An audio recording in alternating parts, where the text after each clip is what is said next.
Where is the economy headed? Will we end up in war? What is the outlook for gold and Bitcoin? Will our government ever stop arming Israel? These are important questions many of us have that our guest tonight often answers. Gerald Celente is one of the most well-known and respected trend forecasters in the world. He is the founder and director of the Trends Research Institute and the publisher of the Trends Journal, a weekly publication that's been ahead of the curve on everything from financial crashes to cultural shifts. Here is the cover of his latest Trends Journal, Genocide Joe to Genocide Trump. Quite ominous.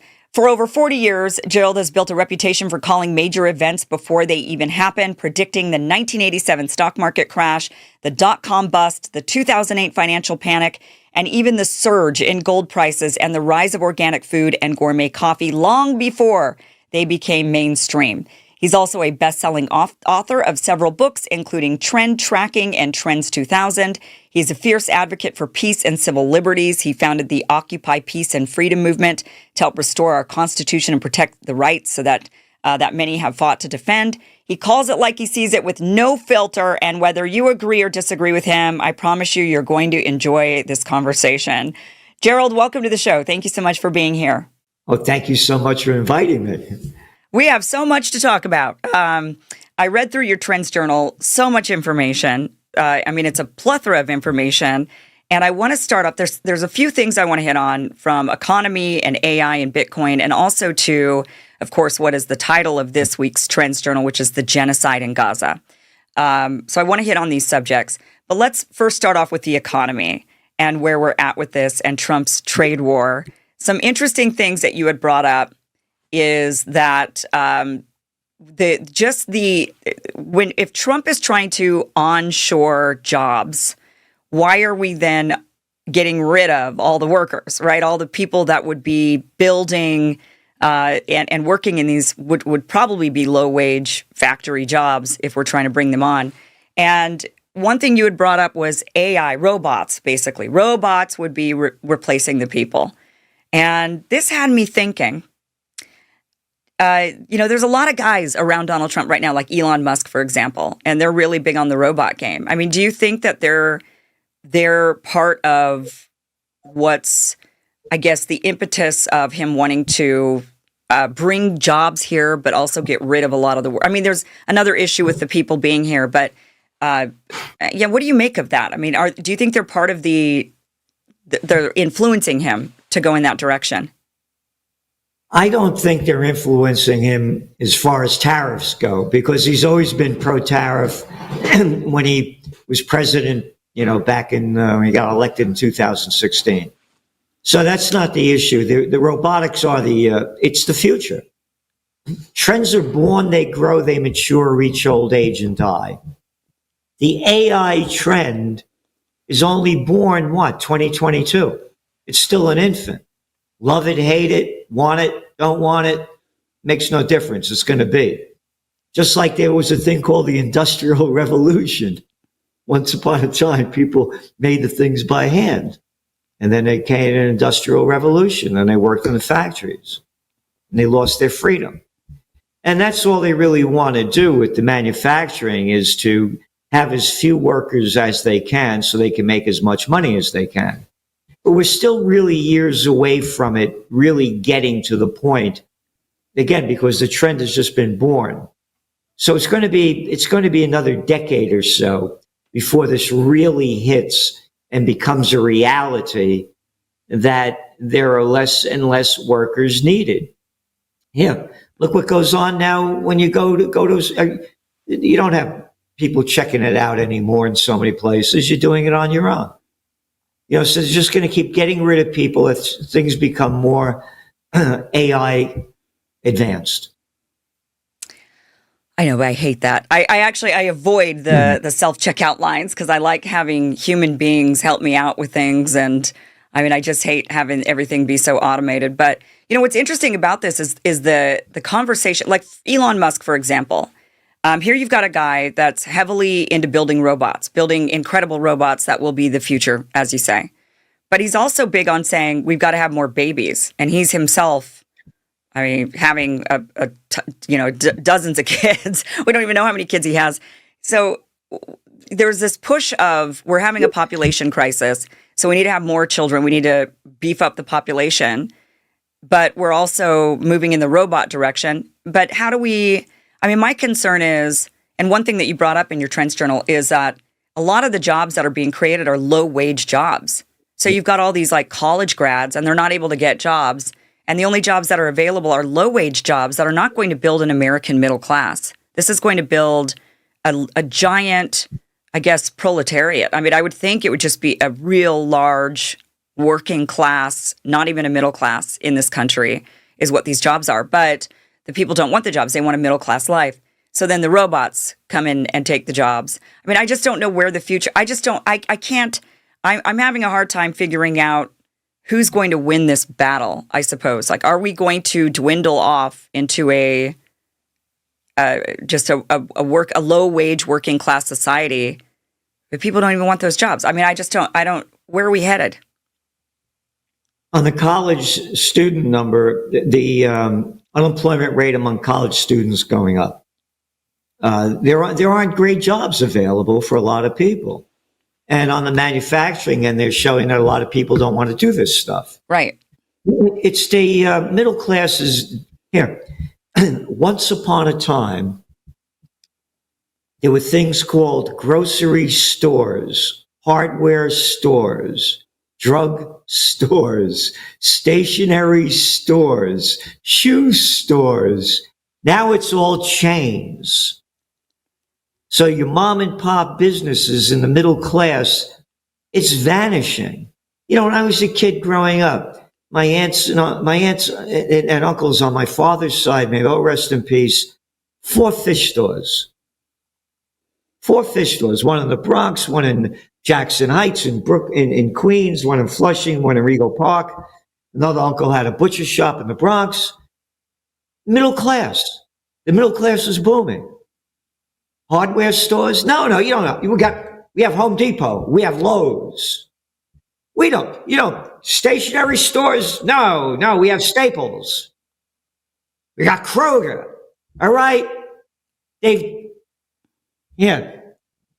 This was one of my t-shirts that I got done when a little slime ball, gutless little arrogant piece of crap who became the president of the United States. I didn't have sex with that woman, Monica Lewinsky. Oh, the guy that every time he got caught with his pants down, bombs away over Baghdad. Little Billy Clinton, an arrogant little nothing. Oh, how did he get there? Oh, the Walmart gang brought him up. A little nothing from Arkansas. This was that t-shirt that I did when he was running for president in 1992. You see? Yeah. Beware Slick Willie. You got it. They deregulated everything and gave it to the bigs. Oh, the Glass-Steagall Act. Oh, I forgot about that one. Yeah, get rid of that. Look at all the money I get when I bullshit to Goldman Sachs. And they only give me $300,000 an hour. Oh, and Hillary Clinton, she gets that kind of money too. I could hear him BS for free. It's called payback. Hey, Federal Communications Act. There were thousands of independent radio stations, TV stations, and newspapers. Now 6 companies control 92% of the media. Thanks to little Slick Willie. One after another, they deregulated the Glass-Steagall Act, the Clayton Antitrust Act, one after another. One after another, they did away with the antitrust laws, so the bigs own everything. All we are plantation workers of Slavelandia. I was thinking today, I got unfortunately, I only bought 1 Bitcoin. Oh, it's only worth $111,000. Yeah, that'll get you through for 1 year. Oh, what do you need? $1 million, what? $1.6 million to retire? Mm-hmm. Yeah, when I was a young guy, they used to have the show The Millionaires. Remember when it was to be a millionaire? Oh, the prices of homes since the COVID war. We were talking about before, when you were talking about before we went on the air, how you moved from LA to back to Boise, Idaho. Yeah. And you said the crime. No one talks about the damage that these little arrogant slimeball politicians caused. We're locking down the country to fight the COVID war. Oh, yeah. Yeah. And don't forget, when you masturbate, you better sanitize your hands and stand 6 feet apart. All right? When people lose everything and have nothing left to lose, we wrote they lose it. The damage caused by the COVID war is incalculable. Oh, an article in the Wall Street Journal this week about, the office vacancy rate in Portland, Oregon. Yeah. 35%. Drug dealers, drugged out people, homeless. Oh, all brought to you by the COVID war. Hey, I'm the politician. I'll tell you what to do. So where are the jobs? The jobs that are being created, the facts are there. We just put the facts. Healthcare system that pays nothing. Retail, service sector, restaurant, jobs that pay nothing.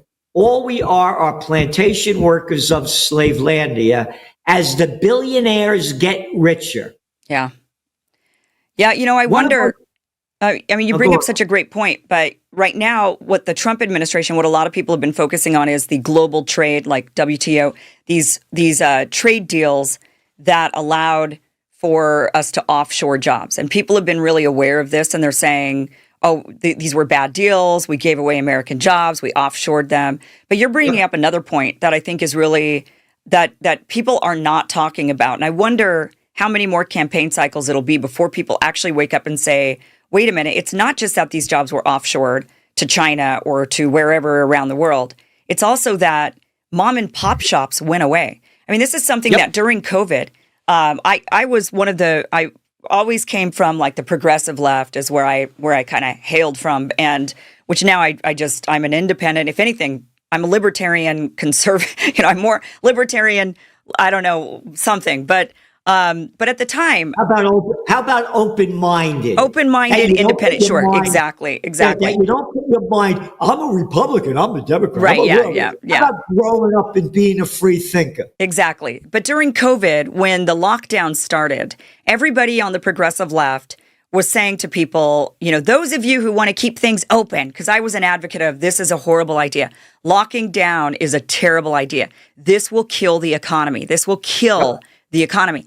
And all of these progressives would say, oh, you're in it for Wall Street. If you got to close it down, that is what this has got to be about. We got to shut everything down. And if you're all for open, if you're for keeping things open, then you're just for the big banks and Wall Street.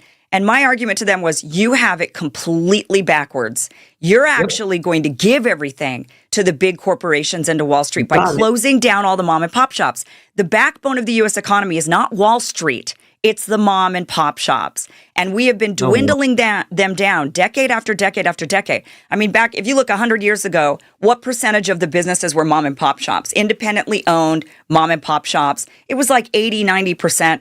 And then over the years, it just dwindled and dwindled and dwindled. And I don't even know what the percentage is now, but it is extremely low. And that is why we have a dwindling middle class, because we no longer have those mom and pop shops, right? Everybody's working for the big corporation. They're making barely, they're making minimum wage or maybe a little bit above that, but not much. They can't really build up any sort of middle class money working these really low wage jobs, working for the man. And it's just getting worse and worse. And that is something that no one in politics is focusing on. I mean, they're focusing on the offshore, which is also a problem. But we've got to focus on dismantling all of these, like you said, all of these, or dismantling is not exactly the right word, but all of the deregulation that allowed for the big corporations to get bigger and the mom and pop shops to collapse. We've got to somehow fix that and get the mom and pop shops back on Main Street. That has got to happen. I mean, that is the only way forward, I think, in building the middle class. And it's just not happening. No one's talking about it. Again, they're not talking about it. The politician, we were talking before we went on the air. You said you've driven up to Albany. And I was the assistant to the secretary of the New York State Senate in Albany. I used to work on major political campaigns in Westchester County, the richest county in America at the time. I've been with presidents, prime ministers, and princes. I've been on the other side. It's a crime syndicate. That's all it is. The people in politics are the low-life pieces of scum. I quit when nobody could believe it. I said, I'm not going to do this stuff anymore. My best friend, Brian Donahue, his wife became lieutenant governor on the Pataki. I was there. Politicians are low-life pieces of crap.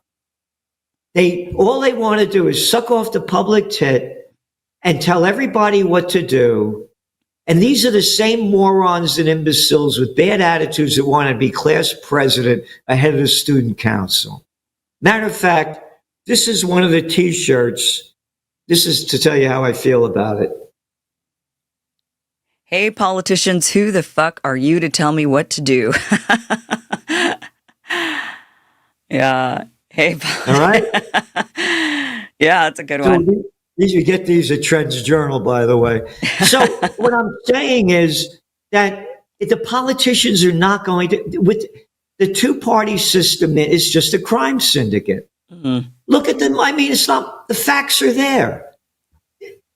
You give me money, they call it campaign contributions, it's bribes and payoffs. Yeah. Go back to the Trends Journal. Go back to Trump. Go back when he said how he hated Bitcoin and how it was destroying the dollar. Oh, now his whole family's in it. So as soon as we saw over $100 million being donated to the Trump campaign from the crypto club, we said the prices of Bitcoin are going to skyrocket. Now his kids are all involved in it. There was that guy Lutnick, his son's involved in this stuff. It's one after another. The Commerce Secretary's son. Again, it's a crime syndicate. As George Carlin said, it's one big club and you ain't in it. And that's all this is. So you got to look at the facts, what they are, whether you like it, don't like it. This is what's going on. And we said this when Bitcoin was down to $70. You said, no, this thing's going to keep rocking, man. You see the money involved in it. It's all about money. And going back to, it was Bill Clinton that brought China into the World Trade Organization. It was Bill Clinton that gave us NAFTA. Get those jobs out of America. Get that cheap labor down there in Mexico. You can make more money. You have to pay these people the kind of money. Oh, now let's go back again. This is trend forecasting. You make connections between different fields because this is very important. Before China got into the World Trade Organization in 2000, 10% of Chinese 18-year-olds went to college. Now, almost 70%. This is a country of 1.4 billion people. Okay, let's put this together now. Let's go back to January of this year. Hey, all of a sudden we hear about, quote, DeepSeek. DeepSeek? Oh, yeah, this AI company out of China that said, no, we don't need your big NVIDIA chips. We need smaller ones. No, we don't have to build all these big power plants with bigger chips. Oh, by the way, it cost you $100 million. We're doing it for $6 million. Oh, NVIDIA stocks went down one day, 17%, lost over $600 billion. Mm-hmm. Oh, yeah. Now let's go back. AI is the future. Young people are AI addicted, tech addicted. Their lives are this. And by the way, I don't carry a cell phone. I did work for the cellular telecommunications industry going back to the 1990s when they had boxes in the backs of trunks and cars with aerials and been studying the radio frequency radiation since then. But those are just facts that people don't want to know. So everybody's addicted to these things. Going back to young people, that's their lives. So we're going to have a dot-com bust. China's going to lead the world in AI. And now NVIDIA is even admitting it. And now they're blaming the Trump administration and Biden as well for putting sanctions on China that gave them the energy to be more AI advanced. No. It had nothing to do with it. It had to do with China getting into the World Trade Organization, the people going to school, becoming more educated. And going back to the population numbers and talking about the decline in population, what they don't talk about is the escalation of population. And by the way, I'm the first of the baby boom generation. They called it a baby boom because rather than getting your brains blown out after the war, having sex, nigga, screwing their rather than getting their brains blown out. But you go back to the numbers. Let's go back 100 years ago. What do we have? About 2 or 3 billion people on the planet? Probably. Yeah, I think it's tripled. I think it's tripled in your lifetime. Yeah, and now we have 8 billion? Yeah. So we don't need a lot more people. That's a lot of baloney. Right. Right. That's what I don't understand. I've never understood that narrative when it's like in one person's lifetime, the population of the world has tripled. I mean, what are you talking about, population crisis? Yeah. And by the way, my favorite music is, which most people never heard of, they used to call it race music. It was only on black radio stations. My generation never heard it. My older brothers and sisters. They call it race music. Again, it was only on black radio stations, and it's after the war. And all it still is singing about is getting high, getting drunk, and having a good time. You know, it was that, you know, bringing up that spirit from after the war. But anyway, and by the way, to me, the only way that this country is going to advance is with a renaissance. To bring back the spirit of the past to what this country used to be, why everybody in the world wanted to come here. Facts don't mean anything to people. They don't know anything. Did Taylor Swift get laid last night? You know, how about what sports are they talking about? You know, they don't have a clue about the facts, the masses. You got to entertain the people. The Renaissance happened after the Black Plague. And it changed the world. And we had the COVID war that screwed up the world. And to me, a renaissance to bring back the spirit of this country is one of my books is called What Zidzi, Z-I-Z-I, gave Honey Boy. And Zidzi is the Neapolitan dialect for auntie. And Doris Roberts, the woman who used to play the mother on Everyone Loves Raymond, the last starring role, they did a movie on this, but she died 15 minutes into the movie, Doris Roberts. But anyway, here's a picture of my parents' wedding. Could you see that? Wow. Yeah. 1934. 1934. My father worked at a fish store. You look at the style of the people, the elegance, the grace, the music, the style. And now look at it. It's one bad rap. So to me, the only thing that'll change this country is a renaissance. And you can't do it without money. The Medicis made it happen in Italy and the billionaires. But look at the style of the billionaires. Here, they say in the King James Bible that the meek shall inherit the earth. They misspelt it. The geeks have inherited the earth. Look what they look like. Look what these little ballless little boys, look what they look like. Little nothings. I'm a peach pie. I'm a cook. Oh, I'm a sucker boy. Look at them.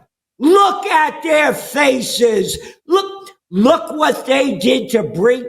Hey, I taught, in my lifetime, I was the number 2 guy running a major trade association. After our trade show, we'd put on a show for the people that exhibited. I did one with Ella Fitzgerald, took over the Atlanta Convention Center. Wow. Did one with Dionne Warwick, took over the Superdome. And now I got to listen to this crappy synthesized junk music when you go out to eat in an expensive restaurant. And I'm here, boom, boom, boom, boom, boom. All right? It's the decline of society. And to me, look at how lovely you look, how beautifully you're dressed. Go out to the street and look at the way people look.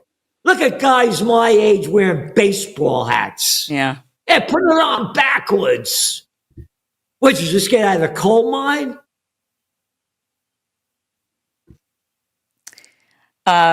Yeah. But here's the thing with the Renaissance. You're right. It requires money in order to make that happen.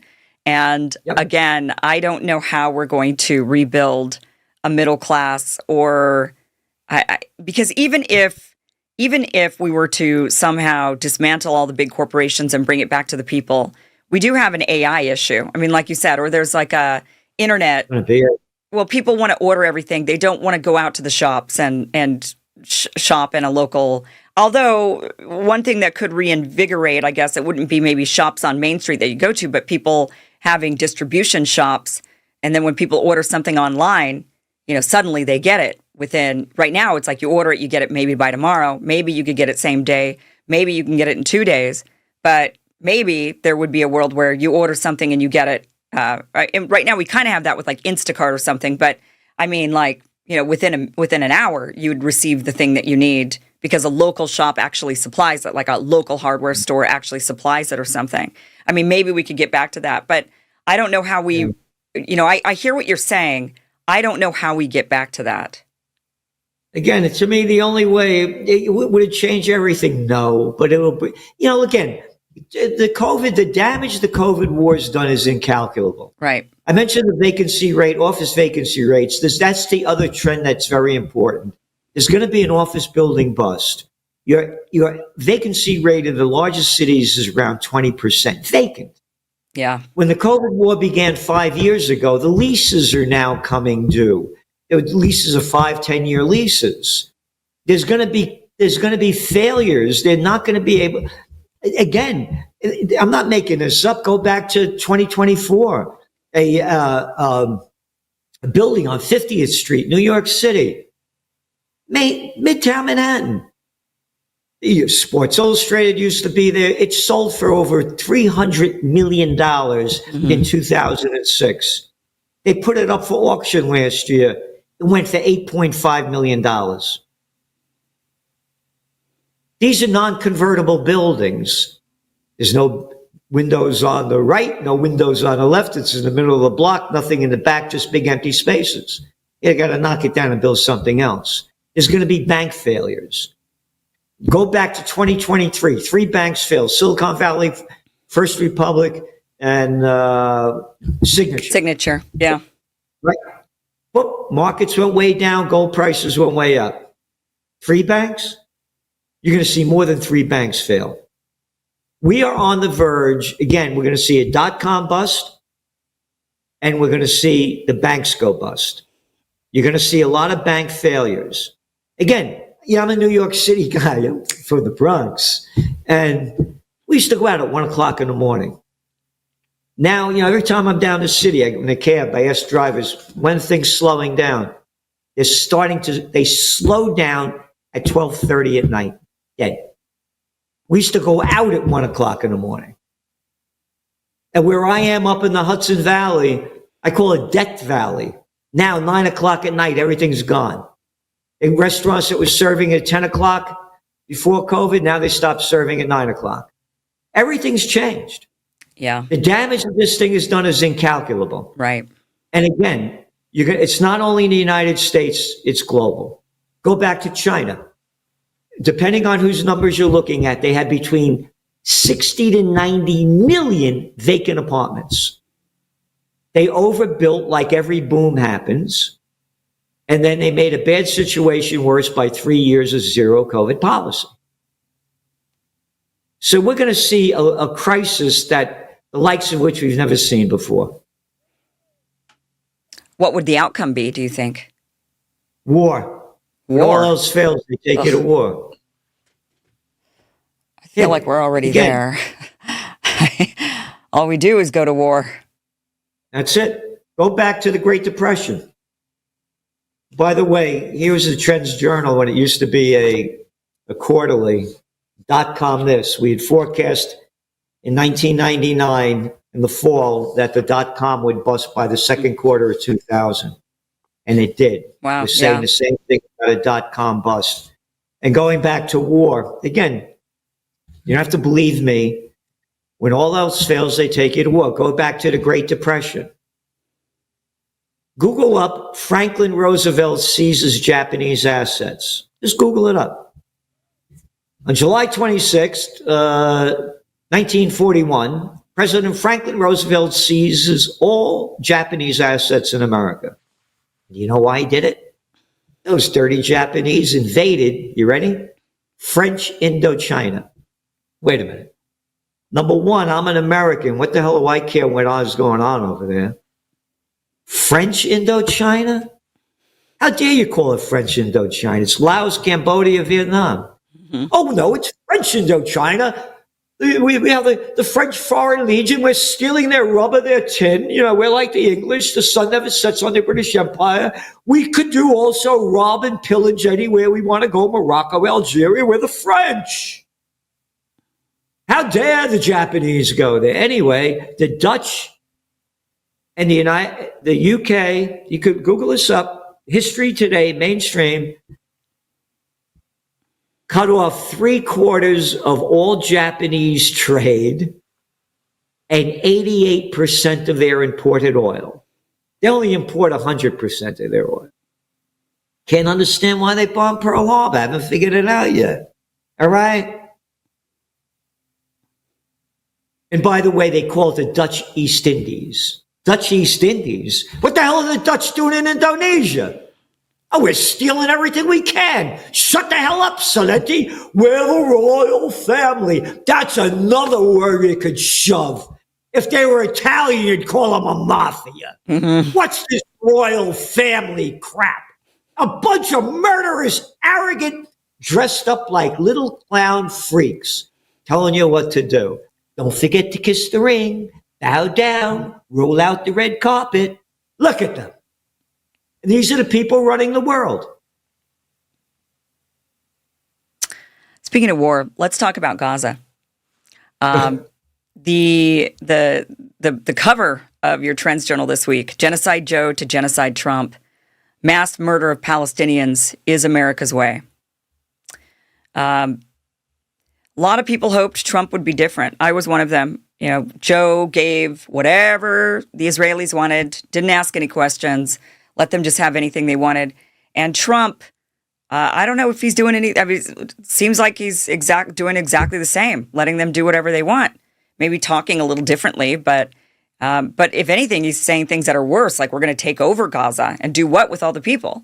Why are we rebuilding Gaza anyway? Like, why would we have to go and turn it into some international zone and put infrastructure in there after we expel all the people? I mean, a lot of Americans don't want to be involved in any of this for a variety of different reasons. A lot of us because it's immoral and wrong to ethnically cleanse people and genocide people. But two, there's a lot of Americans that just say, why in the world would we build up a different part of the world and put infrastructure and spend time and money and energy on that when we've got crumbling infrastructure and people here in the United States who need jobs? So and same with Ukraine. Like, why would we do that in Ukraine when we need to do it here in the United States? That's the whole reason why people voted for Trump, was for an America First agenda. And a lot of people aren't getting it. We're talking Greenland, we're talking Canada, we're talking Gaza, we're talking Ukraine. It's getting insane. Tell us about, what do you see happening with that war, with the war in Gaza, with the genocide in Gaza? It's again, we only look at the facts.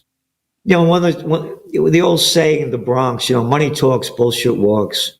Trump got over $100 million from Sheldon Adelson. 200 million, I think, total. I'm talking about going back to when he was president back in during his first term. Yeah. He got $100 million from them, and he moved the embassy from Tel Aviv to Jerusalem. Yeah. He said to Israel, hey, that land you stole over there in the Golan Heights? Keep it. Yeah. And then, like you said, he got over $200 million from Adelson's wife, plus. And you look at the people that he's brought into his cabinet. It's a pro-Zionist cabinet. And you got that little Huckleberry, Hucklebee, Hucklejerk, the little clown boy that's the ambassador to Israel. Yeah. Saying that this is not, there's no settlements. It's Jewish land. God gave them. God told Abraham that this is your land 3,500 years ago. I got to believe your fairy tale. Oh, God only spoke to Abraham? What is, you got lockjaw? Never spoke to anybody else? What God are you talking about? No, really, I don't want, there's a fairy tale. Mm-hmm. I don't want to believe a fairy tale. You're slaughtering these people. And by the way, stealing land. Again, I got to write about this every week, and it breaks my heart. They have now displaced over 40,000 people in the West Bank, ruining it, blowing up houses, farms, destroying everything. Oh, in violation of the Geneva Convention, and you went Article 242. No outrage. And you look at the Trump administration, totally supportive. They're all just talk. And by the way, he also brought back the 2,000-pound bombs, Trump, so they could keep destroying Gaza, bombing it into ruins. What's going on there is, and again, I say, don't call me an anti-Semite. 3 of my last 4 girlfriends were Jewish. And, every day I thank my parents, aunts and uncles. I have pictures of all of them for everything they've given me. And I thank the people in my life that passed on that was so good to me. And I think, just to make it clear, it has nothing to be about an anti-Semite. I thank Al Balot and Bert Feinstein, Mr. and Mrs. Rosenblatt, Mr. and Mrs. Singer, Herbie and Harold, York. The Jewish people that were so kind to me in my life has nothing to do with being an anti-Semite, to hate murderous war. I'm tired of the people throwing out that crap. What they're doing to the Palestinian people in front of everybody's eyes, there should be outrage all over the world. Instead, Israel has the right to defend itself. Shove it. Nobody else does. This is, again, it's a made-up country. Oh, the Balfour Declaration, 1917. His Majesty's government declares that the land in Palestine will be taken over by the Jewish people, and we will use our best endeavors to achieve this objective, the Balfour Declaration. Hey, what the hell is some clown boy from the UK telling what's going to go on the Balfour Declaration, brought to you by the Rothschilds? Yeah. I got to believe this crap. Oh, again, and they're not Semites running the country. Semites are people from the Mesopotamia region. You can look up the definition. These are Eastern Europeans. Oh, Netanyahu? You mean Milikowski? Mm-hmm. Changed his name. Oh, Ben-Gurion? You mean Green? These are Eastern Europeans. They're not Semites. So anyway, it has nothing to do with, and by the way, I was against the Iraq War, against the Afghan War. I'm not an anti-American. Oh, just because I would have hated Mussolini, that would make me an anti-Italian. Mm-hmm. So shove it. And by the way, I mentioned this book, Zizi gave Honey Boy. And, some of my other books, by the way, were trend tracking, far better than Megatrends, Time Magazine, Trends 2000, international bestseller, Natural Healing, on and on. This book, I told you, Doris Roberts played my aunt and died. The movie's available. It tells you how I got blacklisted from all the media. I used to be on Oprah a couple of times. I used to be on the Today Show, Good Morning America, CNN 4 times a month. I was in all the media all over the world. I got blacklisted when 9/11 happened. Why is that? USA Today, when it was a big newspaper, used to run my top trends every year. And you could go back, you could look it up. It was the end of December 2000 when we put them out. And the headline in USA Today read, 2001 won't be our year, Trendseer says. A couple of months later, 9/11 happens. I'm on all the media. Why did this happen? They say, we used to say in the Bronx, payback's a bitch.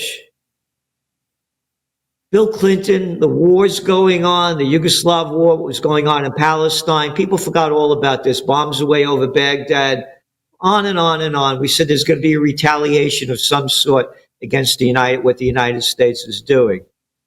And little Bill, shows you when I said only a renaissance would work because facts don't matter. A little nothing of a stupid clown, a little jerk with a pair of cojones smaller than a mothball, if he has any at all, little Georgie Bush, the little daddy's boy. My daddy was president, my uncle was president. A little nothing of a jerk. We're going to get that guy Osama bin Laden, dead or alive. 90% of the American people supported the United States invasion of Afghanistan. 90%. So I said, there's no way America's going to beat Afghanistan. This is what got me blacklisted. I said, if they couldn't do it during Alexander the Great, if the British, at the height of the British Empire, into the Valley of Death, Road to 600 couldn't take them out, if the Russians couldn't beat them, and they're the ones that beat Germany first, what makes you think we're going to beat them when we haven't won a war since World War II? Mm-hmm. Why, you anti-American? How dare you say that? Dun, dun, dun, dun. Off, right? That blacklisted me. Wow. I didn't get back on the media until I came out with the Panic of '08. And AP picked it up, and that's what got me back. I got blacklisted from everybody for being against war. And I launched Occupy Peace over a decade ago, have major peace rallies with people like Judge Napolitano, Scott Ritter, a whole load of them. What's the guy? Ralph Nader, a whole load. So I put my money where my heart and mouth is. I'm totally against these moronic wars. And again, you talked about the infrastructure rotting in this country. It's a joke. It's a joke. Oh, you go to Italy, take the trains, go to Europe, go to China, the trains, high-speed rail. What do we got? Amtrak. Mm-hmm. A crap piece of junk railroad system. Take a subway in New York. It's a night in Calcutta. Potholes everywhere. Roads stink. The country's falling apart in front of our eyes. Hey, Trump, the guy that sold himself as a peace candidate, what is it, the defense budget going to be now? Almost $1 trillion. Yeah. We're supposed to be cutting waste, fraud, and abuse. The Golden Dome. Oh yes. Yeah. How about that? A payoff for the guys, huh? Again, this is one of my books, Trends 2000. It was brought to Virginia Military Institute in 2000 to talk about new millennium warfare. These golden domes, all this stuff they're doing is totally useless. Yeah. China just announced they come out with this big drone that could send out 200 drones out of it. Well, Iron Dome, who are you talking to? I'm talking to the military-industrial complex. Oh, a book that everybody should, if wants to learn something, War's a Racket by Smedley Butler, the most decorated Marine in U.S. history, wrote it back in the 1930s. That's all it is. It's a racket. Mm-hmm. Eisenhower, 5-star general, supreme commander of the Allied forces, 2-term president, warns the American people that the military-industrial complex is robbing the nation of the genius of the scientists, sweat of the labors, and the future of the children. Here we are. We're talking about the lousy jobs that we have and everything else. Look at if we put all our money into science and development in a positive way rather than a military-industrial complex, we'd be a more advanced nation. So looking at the trends with the war in Gaza, I'm curious what you see, because there is a shift in mentality, especially with young Americans towards Israel, not supportive.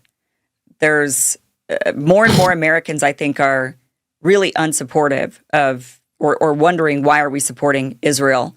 So what do you see as the future for the viewpoint on Israel, the relationship, the Palestinian people? What do you see? What's the trend? You look at the data coming out, it's Israel is the numbers are way down what people think about it. The United States follows it, the latest poll. Netanyahu is going to do everything. Again, one of my sayings is, when all else fails, they take you to war. Go back to when the Netanyahu government got into office. I think it was in December 2022. He goes on and tries to pass the Judicial Reform Act. There were 39 weeks of protests going on in Israel before the Hamas attack in October 2023. Yeah. 39 weeks.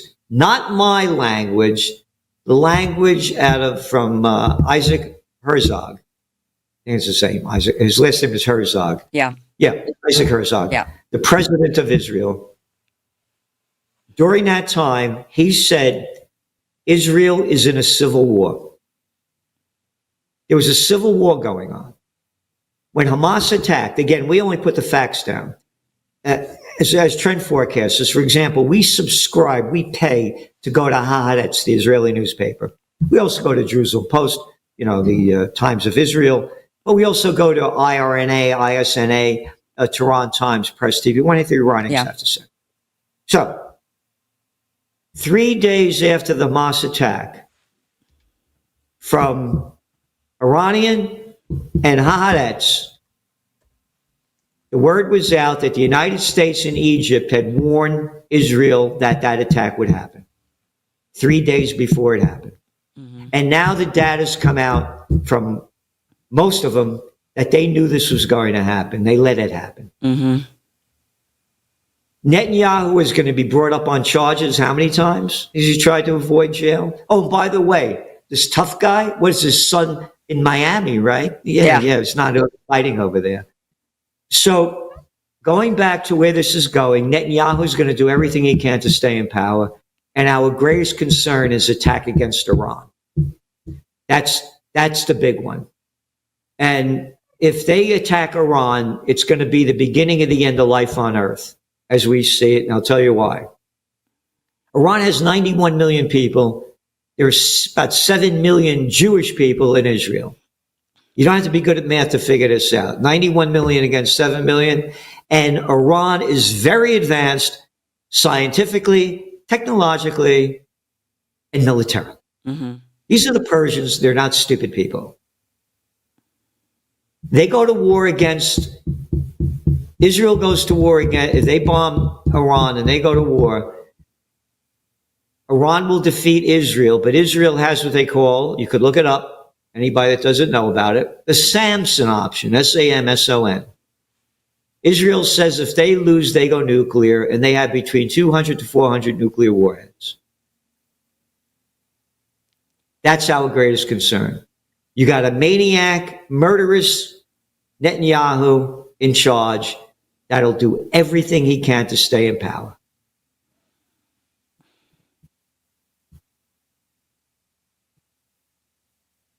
So what does that mean? That means war. That's what we're concerned about. And so he's going to do everything he can to keep this going. Yeah. Are we going to continue supporting it? Yeah, the United States does, yeah. You think that we'd actually go to war with Iran? Yeah. If there's a false flag event, just like we went to war with Japan. Right. They'll make up anything. Yeah. They'll make up anything. They'll make up anything. Oh, this is another important one. The Ukraine war. Hey, you elect me, I'm going to end that war in 24 hours, all right?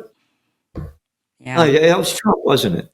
Oh, hey, now that I'm elected, that war's going to end before I get into office, all right?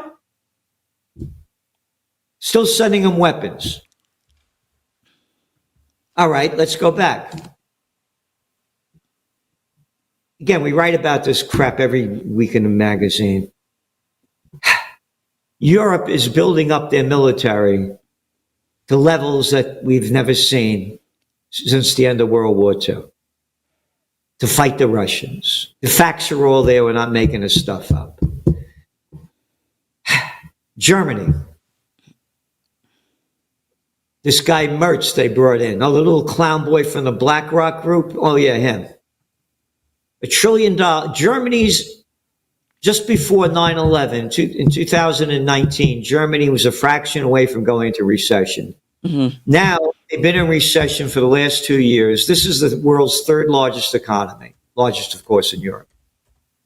Now they're entering the third year recession. But we're going to borrow $1 trillion to build up our military because we got to stop them Russians. And we're going to put some money into infrastructure. Mm-hmm. $1 trillion? $1 trillion? Yeah, we got to stop them Russians because if we don't stop them, they're going to attack Europe. That's the line they're selling. These are the Germans that killed over 25 million Russians in World War II. Operation Barbarossa. Look up John F. Kennedy's speech to graduating students at American University, 1963.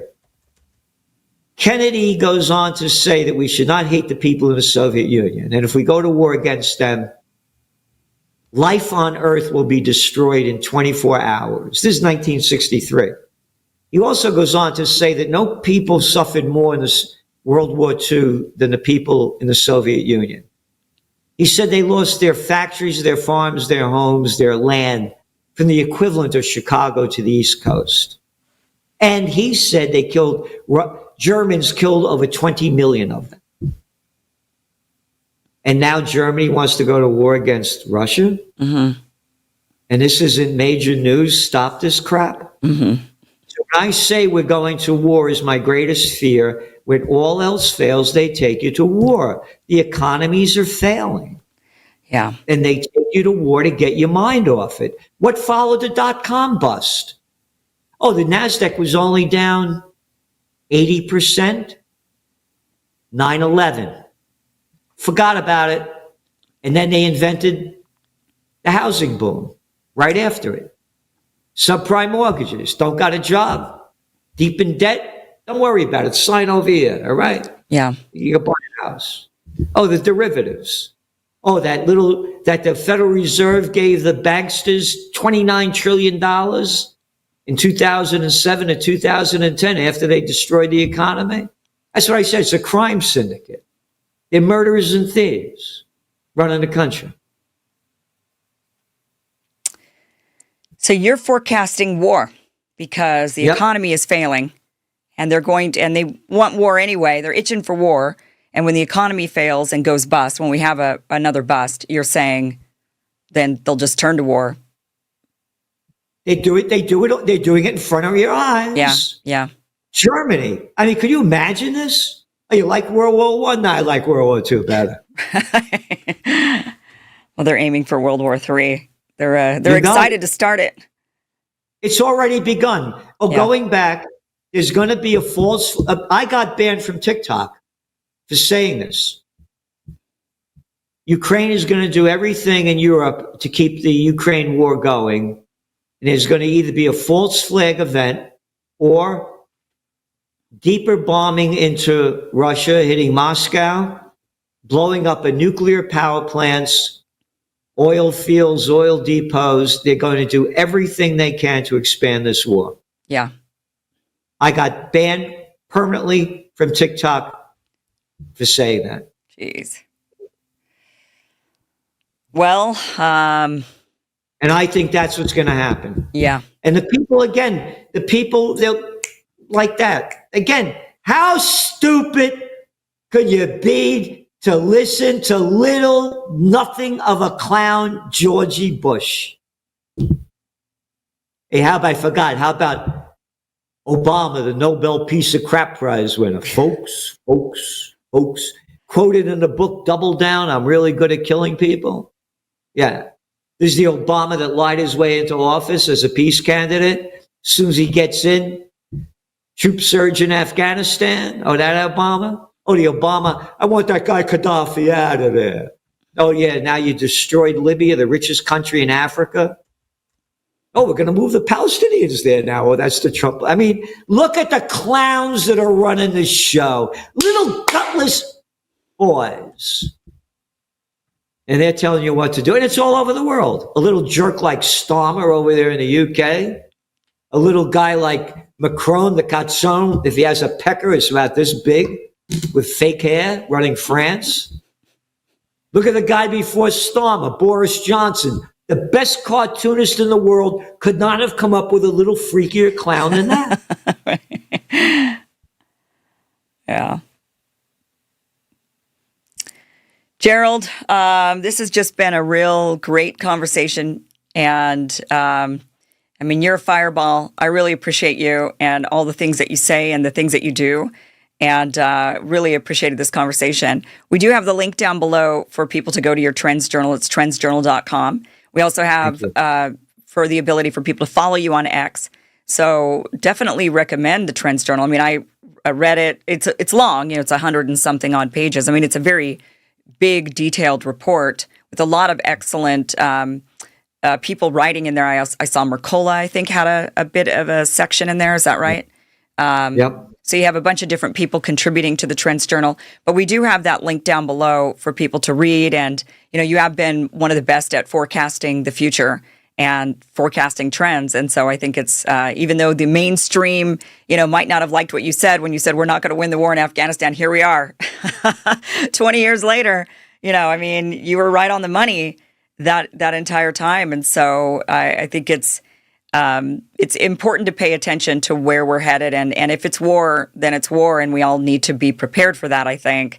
And that is something that, it's good to look ahead and know. I love looking ahead. I love looking at the future in some way, somehow trying to figure out what's going to happen in the future, only because it helps us prepare now for what might happen later. And I think that's an important thing to be doing. So, Gerald, thank you so much for being here. I really appreciate your time. Well, thank you so much for having me. I really appreciate it. And thank you for all that you do. Thank you. What you're doing to help the people is spectacular. And again, mainstream media is dead. There's no journalism anymore. Right. You pick up the newspapers, there's nothing here. It's one big stupid picture after another they put up now because they don't have journalists anymore. Oh, by the way, we're still very bullish on gold as well. I noticed that and Bitcoin in there. Gold and Bitcoin, you guys are pretty bullish on. So definitely recommend it. Again, it is trendsjournal.com. That link is down below. Gerald Celente, thank you so much for being here. Thank you. Thank you for watching this clip from the full Kim Iverson Show, which you can catch Monday through Friday, 2 p.m. Pacific, 5 p.m. Eastern. We do live stream it every day. It's a 1-hour show. You can catch it. It is totally free. Just go to KimIversonShow.com. See you there.